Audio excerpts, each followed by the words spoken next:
Welcome, everybody. I am Ruben, and you are listening to After the Master, a weekly podcast in which I talk to people primarily from the international student community who have recently earned a master's degree from globally leading programs and are now on the path to achieving their professional goals. My guests delve into their experiences and highlight their mistakes, learnings, and realizations, which I am sure will help you move closer to your career goals. I post a new episode every week, so please subscribe to receive updates. If you would like to listen to this episode, please see the description for a link to your favorite app and stick around till the end to gain as much as possible. I would love to hear from you, so please connect with me through the link in the description. This is the second part of episode 12. I would strongly recommend watching or listening to the first part before this. Thanks, and I hope you enjoy both parts of the entire episode. So, if you like looking back, if you had to pick something, in your approach that you were probably doing better than others, or maybe others were not doing it as well, or not doing it entirely, is there something of that sort? Uh, no, I wouldn't say I was really good at applying for jobs, really. Okay. Uh, till date, when people ask me, uh, I was good at interviewing. Like after I changed my mindset about, hey, Mhm. if I can't solve it, I'd have learned something new. That became my mindset. So it's And basically you're essentially using you're doing some self-constructive criticism in a way. right. Yeah. I mean, it's like if I can't, it's hard, like, but you don't just say that, hey, if I don't get this job, my life's over or something. Yeah, yeah, sure. But yeah, so like having going through that initial, because I like Nvidia, a hardware company is something somewhere I really wanted to work. So because I like low level systems and real time operating systems, those kind of things are quite interesting. So I what the approach I took was I learned a lot from doing projects. Like a lot of people do competitive programming, lead code, and all, which helps a lot, uh, and it's great for interviewing and all. But like those things focus on, like, okay, the general idea with like competitive programming is it's about speed, so you need to know the algorithm to solve this, right? But like the motivation behind the algorithm, like understanding constant time or like memory requirements, those things, they become an issue because when they start in interviews, they start asking you system design questions later on, like in the later rounds. So in those rounds, normally having working on projects of your own and like dealing with issues like developing something, like I learned web development because I wanted to generate reports for some tool I was developing. So I kind of understood a lot of the motivation behind how like like a backend server works and requests and everything. And then when you combine that with a class, like a theoretical setting, it kind of makes sense as opposed to it is like this because it is. So that helped me a lot in interviews. um, so I found that my biggest struggle was getting called for an interview in the first place. Like that was where I was lacking in a sense.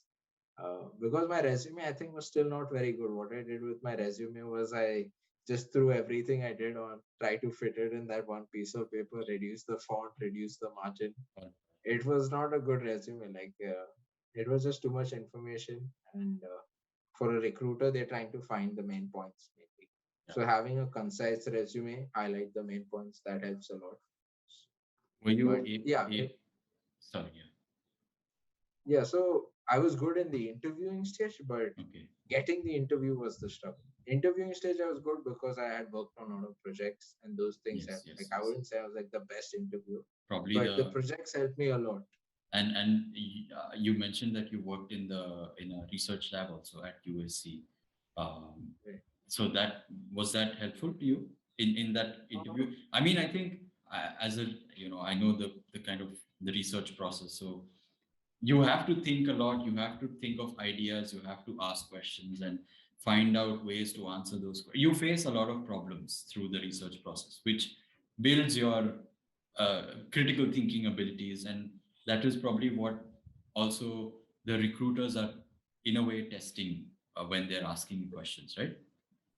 Right. So when you're getting a job, one would be the recruiter, like a non-technical recruiter. Like they have some technical background, but they're Hmm. not like they're not developers in the company. So Okay. the recruiters, they tend to look for like, you have to be able to communicate with them to show that you'll be an asset to the company. Just Hmm. using, big words and all, I don't think that will always pay off. Yeah. But the then when you're dealing with developers or engineers in the company, it's different because they'll ask you a lot of like more technical Yes. aspects. Yes. Now about the research lab, right? Like having those kind of projects, I didn't like one of my regrets from the masters was I couldn't really commit a lot of time to researching because I was like swamped with courses in masters and job applications, and it was just I felt like that's one of my biggest regrets. I couldn't do like all the research I wanted, but it puts you like, I'll give you an example. Like then in computer science, they often talk about scalability. So now you ask most graduates, they'll give you the definition of, horizontal scalability, vertical scalability, all of that. But they don't have like a setting of, a practical setting or like a area where they faced issues with scalability and where that analysis was, useful for them. Or like, people talk about in like more technical side, like people talk about object oriented programming. Like, yeah, you can give all the textbook definition of that, but how it can That benefit you actually, while writing code, yeah. right? So that's an implementation aspect, like, so those things, having experience in either in industry or your own projects, they make a huge difference in that sense. And then for me, that really helped with the interviews.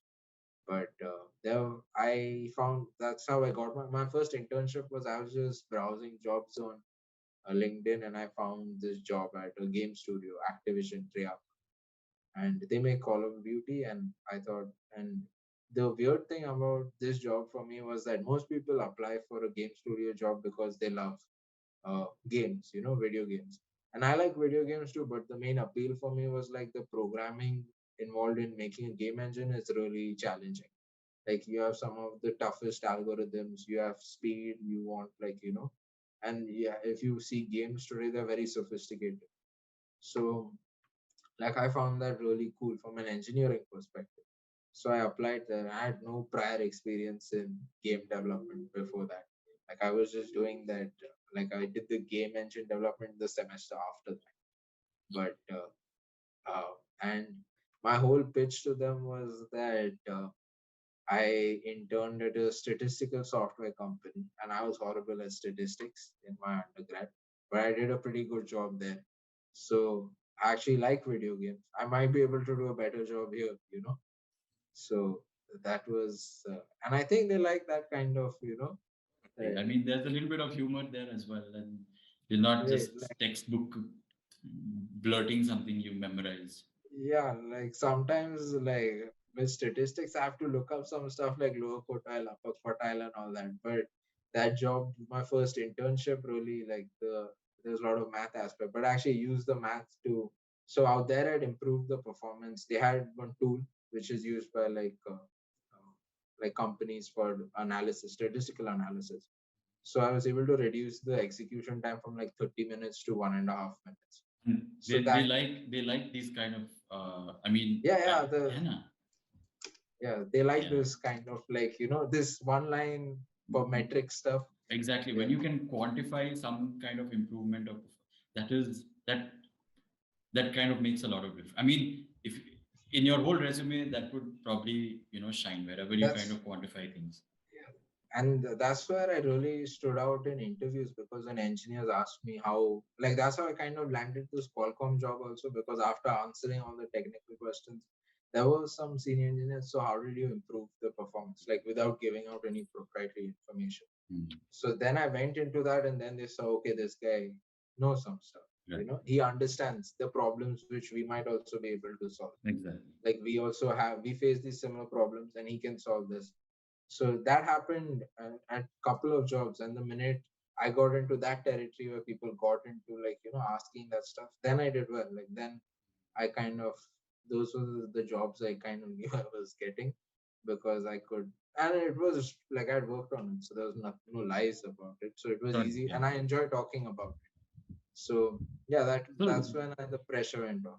essentially, like, there are multiple factors that came into play. Like, it's also about what you like, what they want to see, how you present Right. your previous projects or experience. Right. And even so, maybe this might be skipping forward, but yeah, I think I'll get back to this about So when I got this internship, so I guess they interviewed me and everything, but there was some like they did recognize some negatives, like I Mm. didn't have a passion for game development and all. I wasn't necessarily the first choice for the internship, but I wanted to know the internship had this really good thing where every week you could sit down with have a coffee Mm. have a coffee talk over coffee with some of the engineers and I really enjoyed the internship out there. Like I saw like the engineering involved, like what they were able to do, like teams of 4 people were able to make such massive systems, and it was really cool. Like I would say that was like some really challenging engineering really inspired me also in a way.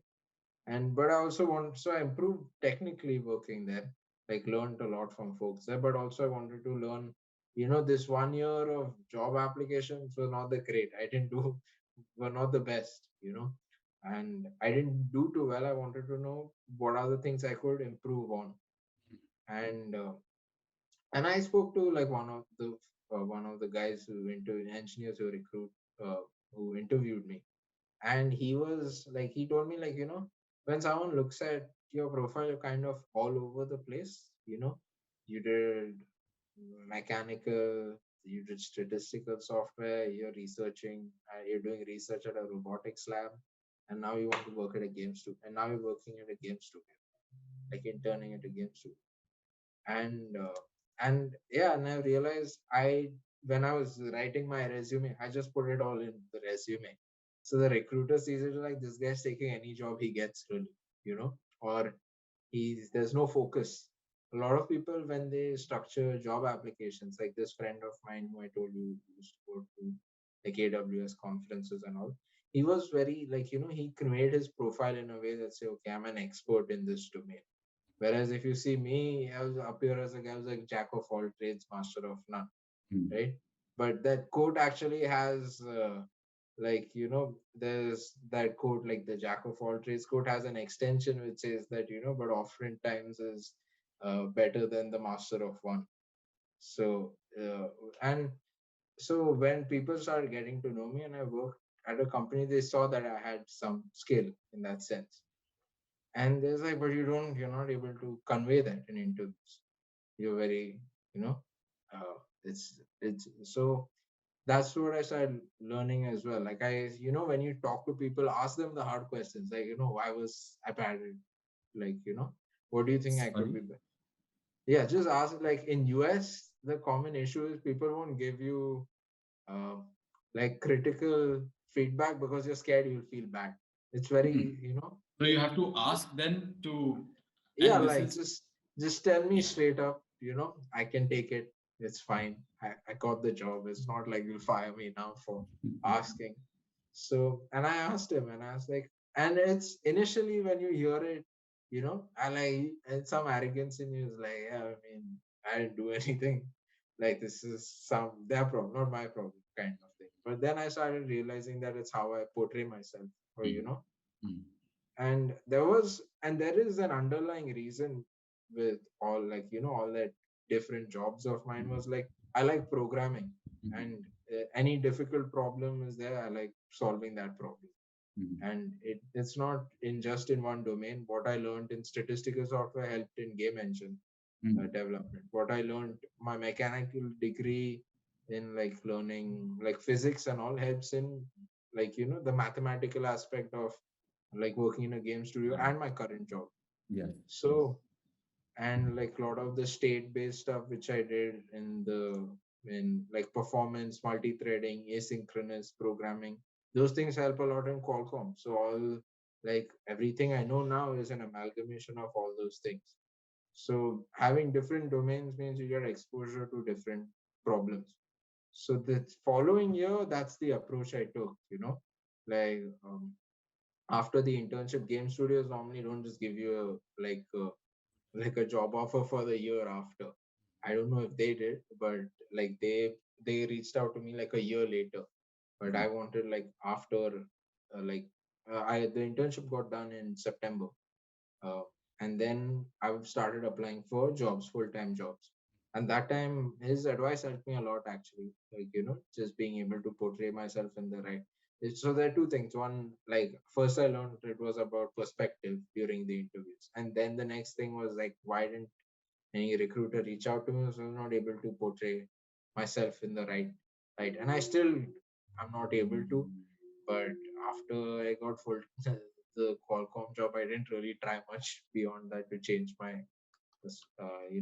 like what my profile appears like, or even on LinkedIn. But yeah, that was the main thing. Then the next year, my perspective was more of, like when I'm applying for jobs, if it was more like trying to show that hey, there's an underlying theme in all of this. I may not be very like passionate about games and all that, but I'm passionate about software. As geeky as that sounds or cliche as it sounds, I like It's solving those. yeah. Yeah. So that's what helped me a lot actually in the next year. But yeah, but at the end of the day, like the main thing I would suggest to most master students is like be like be present in that moment, because there are a lot of things you're learning and you may not feel like you're getting what you want ultimately. Like it's like hey, you're thinking about the job after your masters like 2 years later, Mhm. right? But there are a lot of things you're learning even during the course of your masters, or like that internship was like it's made a huge impact on me, like all the experience, like working that 1 year in India after my undergrad maybe was not my like preferred way of doing things. They call it like a drop year or something sometimes, but that really made a huge impact for me. And at that time I was bitter when I was doing it, because you're thinking about hey, this is not where I want to be ultimately. Mhm. But you shouldn't take for granted what you're learning along the way. There's That's no correct. right, like most people think like oh, this is uh, like the feelings of regret. I should have done this, Mhm. something else will happen, I should have. It is what it is, right? You just keep going. You don't know how what you have learned will impact you in the future or help you in the future. So just having that mind, if you're unhappy and you have this mindset that this is not what I want, then you are making it harder for you to learn new things or accept, like or Very true. enjoy what you're doing. Yeah, And the best, like you learn best when you enjoy what you're doing. So I second that. yeah, that was with masters. I know there's a lot of pressure. There's the pressure to get a loan, but just think about it's like like the opportunity to interact with engineers at these companies, learn about what problems they have, how you can help. It's new, it's not something like it's that also in a sense is a privilege, right? So make the most of those things. So there's always the want for more in a sense. But yeah, that was like the main thing, which really helped me in like having the right mindset when going for interviews. So yeah, I guess Very that was nice. a long long-winded I, answer. but yeah, I think you touched upon several. It's essentially your experience, and probably someone else would have had another experience. But uh, people, for the most part, are also quite confused and in a similar state for the most part, because uh, very few people, I would say, are that master of something. And largely a lot of people, unless you've been focused on a particular aspect of your work or the field, or if you're hyper specific in the work, it's difficult to be the kind of expert that probably companies would largely value. Uh, Right. right. It's, as you said, it's about portraying yourself well and picking from whatever you've done. Try to pick the most, I would say, relevant aspects and explain Right. that. So you have to be able to communicate also, which is also something that uh, Right. I mean, probably Indians not lack, I would say, but they're probably because they're nervous or whatever. Right. That probably seems like they're not as good as in communicating as others. Right. Yeah. I think the nervousness or like the confidence, the Huh. minute you start overcoming those issues, like, Yeah. that being nervous in that, and overcoming that is more about your perspective, you know. So the minute you start overcoming them, because I know a lot of guys who are very good engineers, and like, I rate them very highly as engineers, but they manage to bomb every interview every time someone asks them something which is, they're not familiar with. Mm. So I was like, hey, if you had this problem to solve in general, if you Mm. don't know into you could have solved it, right? And that's the thing. So like, and when they start realizing that, makes a difference to them. But yeah, if everyone's kind of on their own journey, so Mm. like you have to. These things are like things you learn best by yourself. Like if someone tells, that's the thing, right? You mentioned changing your perspective is hard, but when you experience something for yourself, then becomes easier to change your perspective, Yeah. right? Definitely. It's not easy still, but easier. So yeah, that was. I mean, there are a lot of instances, I guess, which even when I was interviewing for Qualcomm, for example, the same issues like were there, but this time I portrayed it in a way that hey, I like programming, and then they ask questions about how do you do this, and the thing with Qualcomm is this time. So if you think about like my journey up to this point, it was like mechanical, statistical, robotics, game engine, and now I'm interviewing at like a modem, like a 5G software company, right? And like they have almost, you would think they have nothing in domain wise, but they all need like high performance software. So that's what I said. I'm good at writing, like, like thinking about problems of performance, scalability, Yes. caching. And you could So, back and that that, up with the previous work yeah, that you did. exactly. So, and then I told, and I was very frank with him. I didn't lie that, hey, I know a lot about networks and all of that. I know how like I took a course in Wi-Fi and how Wi-Fi and Ethernet works. But 5G is like a whole, it's a massive area. I know. I came. I was like, see, I can't. I don't know anything really about 5G. I get the basic concept, but what is the ramp up like? And the funny part is like when I got the job offer, and there's like you be working in access stratum layer 2 software, and I was like, I know the last one is access stratum. I kind of know, and layer 2 is this. Then layers are different, like communication layers. Like I know it's like Wi-Fi. I know what Wi-Fi layer 2 is. So like I'm part of the Mac team. So I'm like, can I talk to an engineer from the team to know what this role is about before I accept? And yeah, that's what like I got to speak to them, and after that it was. But yeah, I wasn't. So I guess communicating, like it's like people often think, hey, if I ask too many questions, they think I'm stupid or something. So And that is kind of the culture here. Like people do hesitate to ask questions, but over there it's kind of a unspoken rule that you need to ask questions, and that is quite appreciated also generally. right, Even interviews there, of course, you have to have some technical knowledge, and they may test you, but it's not the kind of grilling that uh, yeah. happens in India. Oh, They would, yeah, it does like the grilling part. I think it depends on the company. Like probably.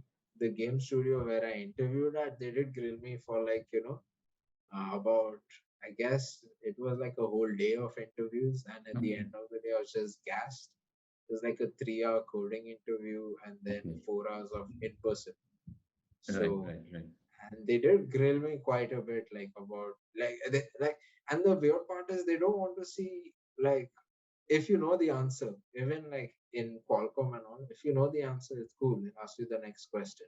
what they're interested in seeing is when you don't know the answer, what's your approach. Exactly, exactly. So So that's where the grilling happens, essentially, right? right, that's where they Yeah. and not grilling really. You're right. They don't grill you really. I mean, They're like it's funny. kind of Yeah, it's more conversational. They kind of want to know and yeah, see how you think, basically. yeah. If you Yeah, like, there could be malicious interviewers out there. Okay, and but if they are malicious, it's not working and they're not worth working in the company anyway. That's how I see it. But most guys, they want to help you out. They want to like communicate with the interviewer. Like this is what I'm thinking and all that. Like I've communicated horrible ideas during an interview until I found the good idea.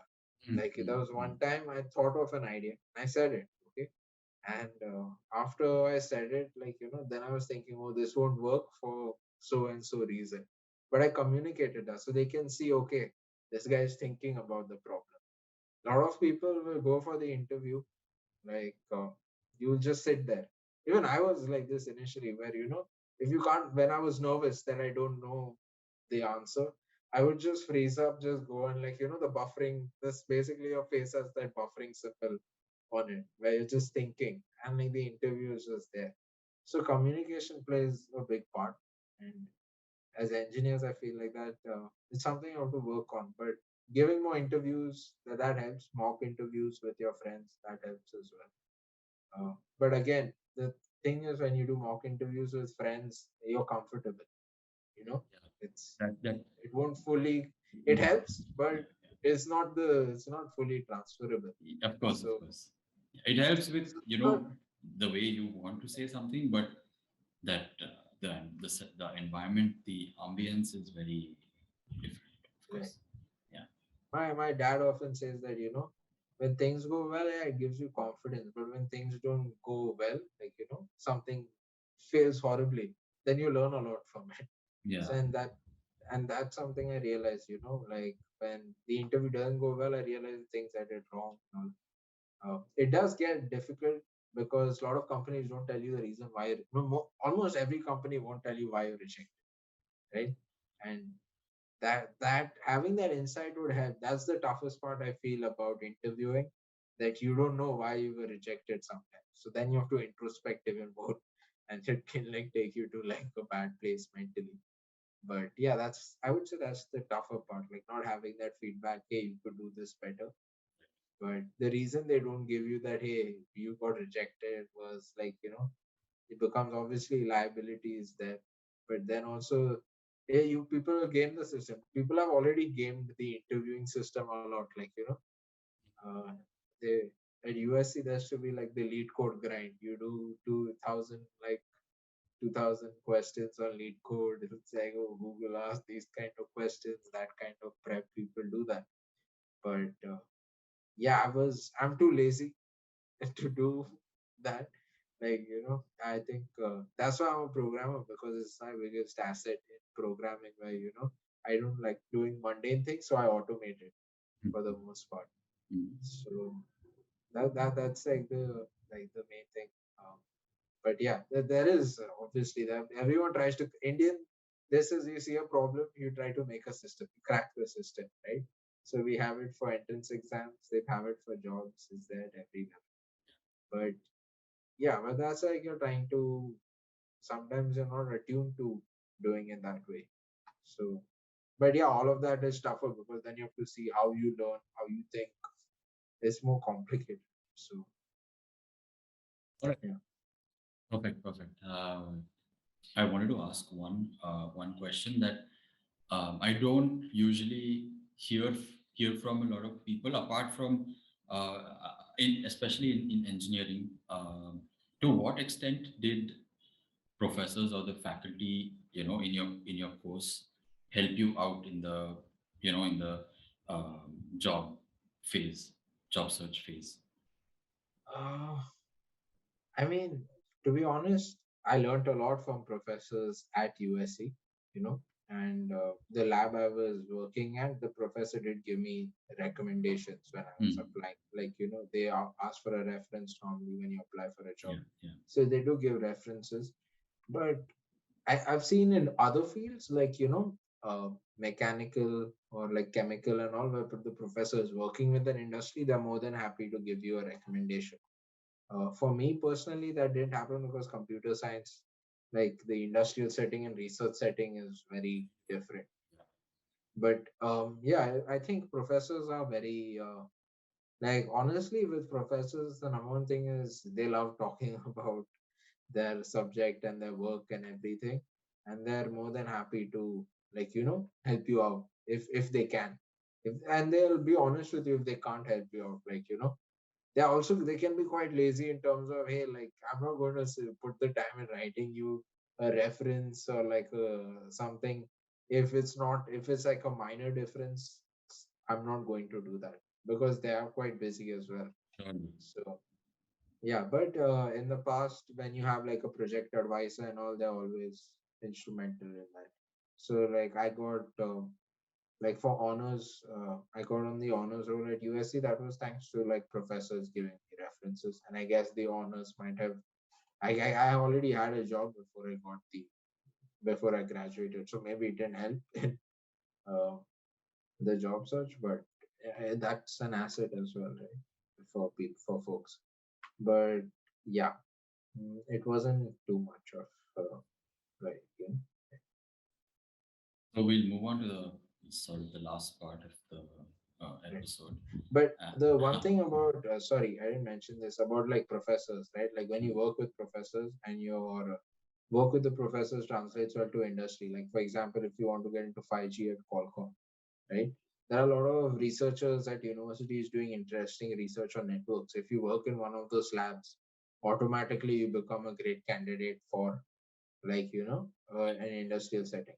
So going to a university with good professors is a huge asset. The help might not come in the form of the professor personally giving you like giving your job on a platter, but that's like good research, doing good work, being surrounded by people who have that mindset is a huge plus. And that helped me as well at USC, like working at that lab. yeah. Good point that you mentioned. So as I was saying, is there something that if you had known earlier, probably before getting into MSc, I mean, sorry, before getting into USC or uh, during your job search phase, uh, if there is something that you wish you had known, what would that be? Apart from what you've said already. I think it kind of relates to what I said about Mm, being present in the moment mm, because you mm, spend all the time thinking about the future, mm, right? mm. But you're never really there in that moment, and you Okay. don't really you take a lot of things for granted. So now after I get the job and I'm like, but you look back and you don't like you had a lot of fun times as well, but it was all kind of clouded by that and like the whole this of getting a job and everything. So like I guess being more present that time. So Makes sense. yeah. Makes sense. And if you had But to, that's more like a life thing, not like a professional thing. surely, yeah, and I think that's a lot. I mean, kind of diverting a little bit from the topic, but um, Yeah. I've been kind of reading about meditation, stuff like that, being Right. mindful. So that is essentially what meditation, or one part of meditation, is all about, is to kind Right. of disassociate yourself from the past, the future, but just focus on what's happening in the moment, in the Right. present, and being mindful, being aware of everything that is around you, and that has, benefits in multiple aspects of your life, professional life, personal life, when you're by yourself without anybody. Yeah, Right. that's a And good point. on the professional, and this was, I guess, both professional and personal, it was like, I think a lot of people, like some things don't work out for you, you think you have bad luck. It's easy to think that, oh, the universe is against me or whatever, but really it's not.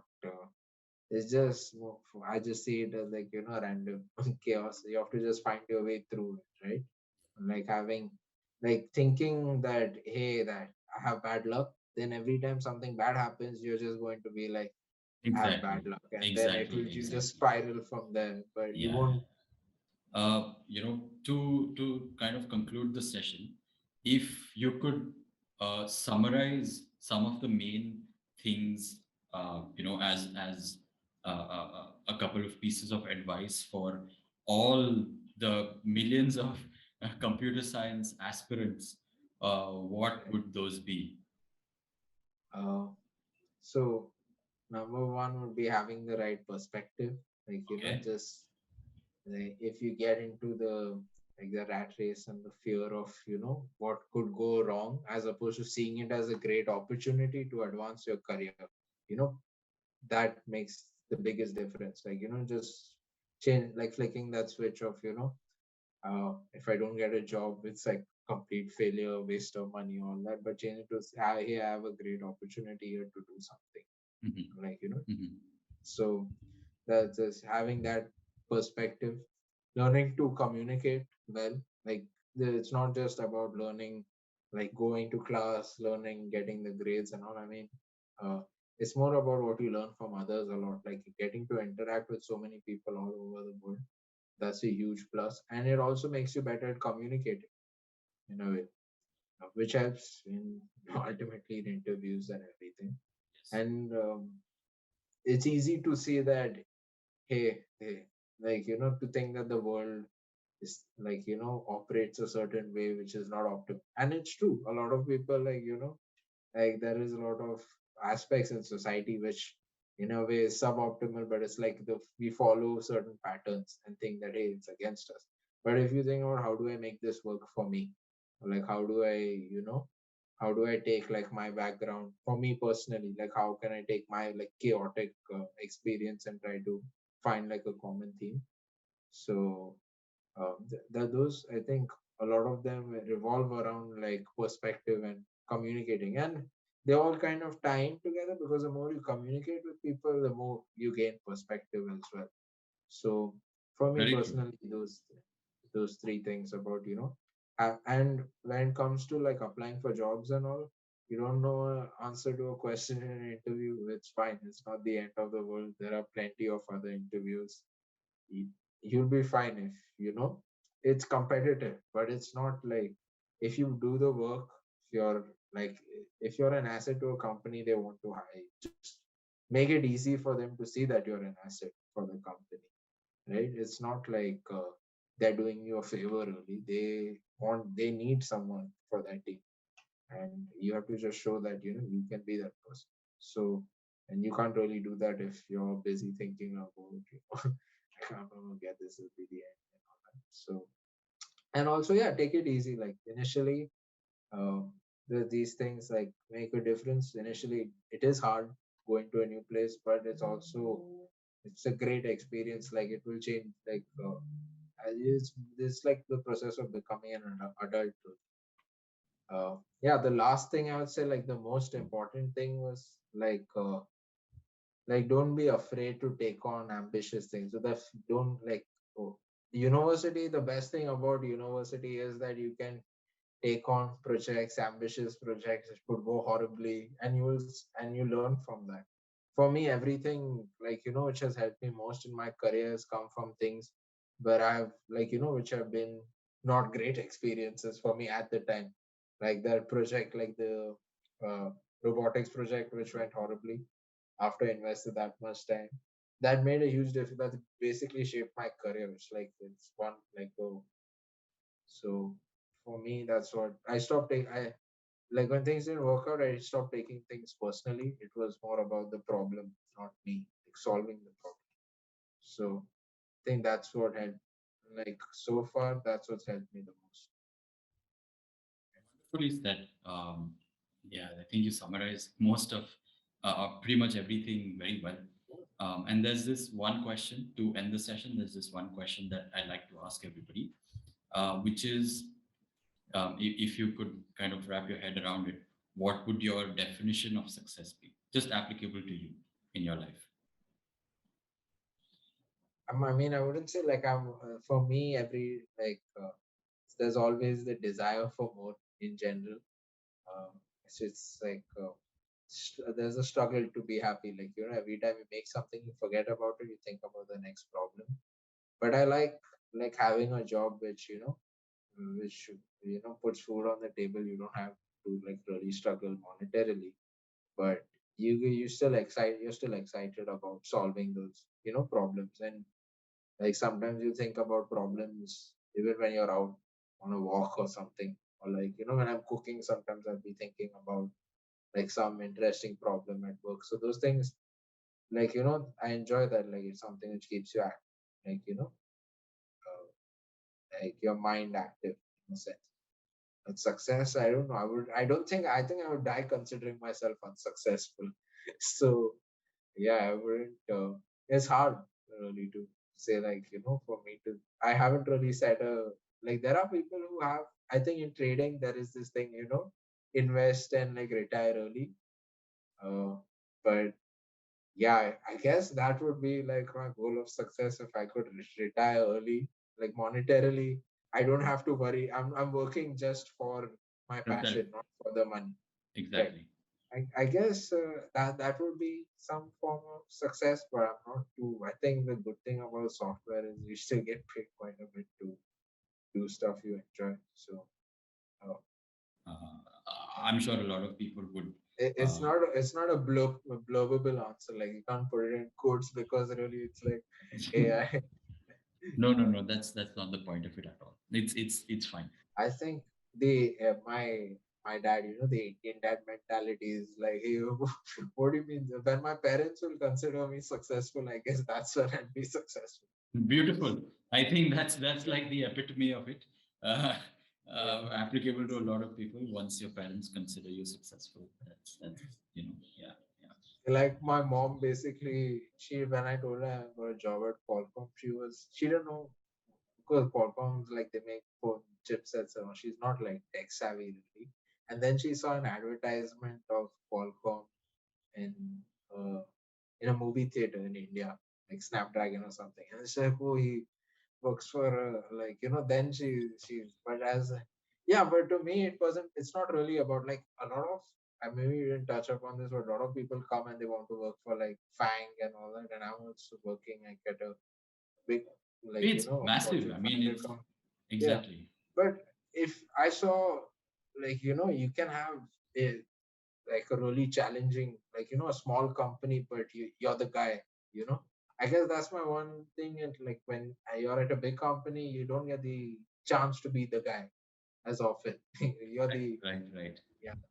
But So I I think saw that. working in the long term, thinking about the long term, like a lot of people, they have in their probably list of plans is to secure the H-1B visa, and a lot of people eventually Yeah, want to get the green card and permanent residency and all of that. So, from that perspective, I think working at a big company, I right. mean, So it doesn't necessarily have to be a fan, but of course, a Fortune 500, it yeah. has its benefits as compared to maybe a startup or something of Right. that sort. Yeah, like they have that's one of the good things, like they have a lot of resources like that to Yeah. handle the problems I would face from an immigration perspective. Yes. And and those are like that. Of course that's a huge plus, but yeah, there's always like there's for every positive there's a negative. So this is one of the Yeah. good things. Yes. Yes. So Yes. yeah, so yeah, I don't know how we got to the yeah, but that's the thing I No. No. was No. saying. No.